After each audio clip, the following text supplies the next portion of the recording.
Hi, today in front of me OPPO Find X2 Neo, and I'll show you how to edit notification panel shortcuts on this device.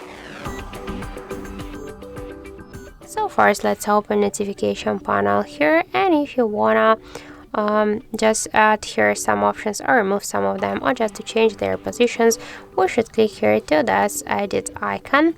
And now we can see here this down section was the invisible icons.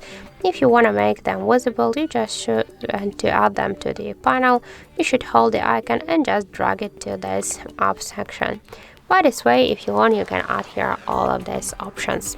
Just to remove some of the options from here, by the same way, hold the icon and drag it to the down section. And if you want to change the positions of the icons, by the same way, just hold it and drag it. As you can see, that's so simple. Just to save all the changes, you should click here to go back, and that's it. So thank you for watching, and if you find this video helpful, don't forget to leave a like, comment and to subscribe our channel.